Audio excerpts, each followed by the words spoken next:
It gives it some distinction. Yeah.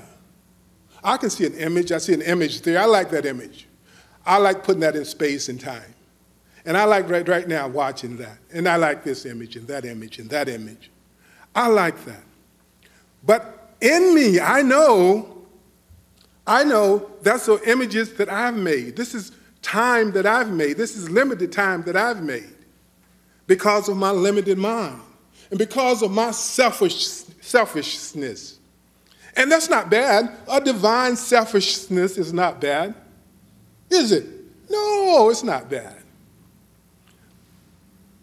Here's our challenge, is not to get attached to it. Not to get attached to it. To let it go because it's always renewing. I was looking at Lygia and I look back, now there's a new Lygia. Did I do that? Behold, I make all things new. That's what Jesus said, you know.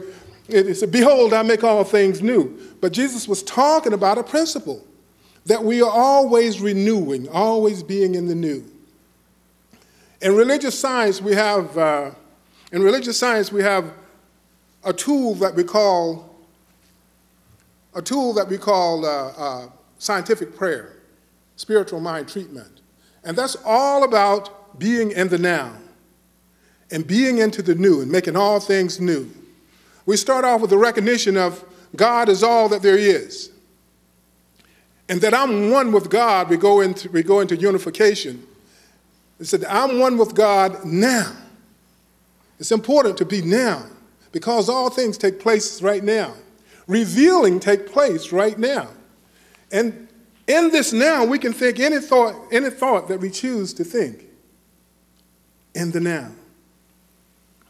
Dr. Holmes is talking about time, and I'd like to share on page 351. Dr. Holmes said, no two people are alike. Each has a unique place in the universe of the mind. Each lives in mind. Each contacts it through his own mentality. Each has a unique place in the universe of the mind. Then he goes on to say, on page 152, the time is now. The place is where we are, and it is done unto us as we believe. I think Dr. Holmes was quoting Jesus the Christ there when he said that. I would also like to quote the Apostle Paul when he was writing to the Philippians. He said, let the mind be in you, which was also in Christ Jesus. The Christ mind is a mind that has no time and no space. And it's the good mind. It's the mind that flows through. It's the mind of appreciation and gratitude.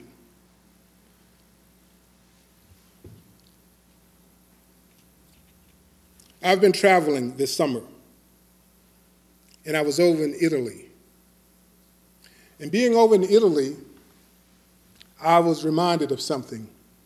I was reminded of time. I studied in Italy 35 years ago.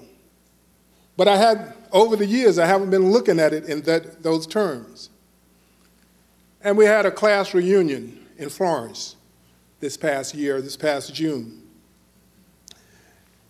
And when I thought, preparing for this trip, I was a young man in my 20s. And as the trip got closer and closer in my preparations for it, I could see myself in Florence as this young man moving through these streets, enjoying Florence through these eyes that didn't wear glasses, walking up the hills and climbing up the stairways of these tall buildings and these beautiful places and walking through the miles and miles of museums and seeing these beautiful pictures and walking the gardens. And I remember I used to do that day in and day out. Now, when I got to Florence, the beauty was still there. The places, the buildings were as high as ever. The gardens were beautiful and as big as ever. But I couldn't walk those gardens like I used to walk. I would get tired. Catch a cab. I didn't walk around all day. All of a sudden, to me, 35 years seemed a long time. But it wasn't a long time. Where was it? It was all in my mind. And then I started batting off chunks of time. And I would walk through and I would enjoy even more, as Diane was saying, the wisdom that we have now. I would enjoy even more. Isn't life now that you can see you can enjoy it more than you did 10, 15, 20 years ago, 30 years ago, 35, 40 years ago? When you can see it, you can understand it. You cut away the shaft, cut away the fluff. You get away from everything. You get away from all the insignificant. You just let it go. Do you do that? Do you do that? Well, if a way to do that is come into the now, come right into the now, be aware of the now. That's what I found. I found in Florence and in Rome, when I got into the present,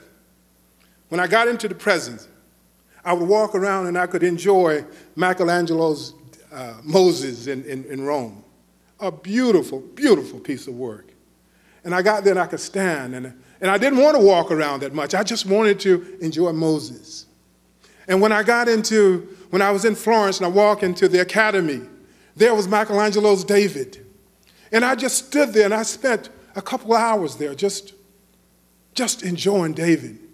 I didn't have to walk around. I didn't have to do the whole thing anymore. But I got the whole full experience. That's life and being in the now.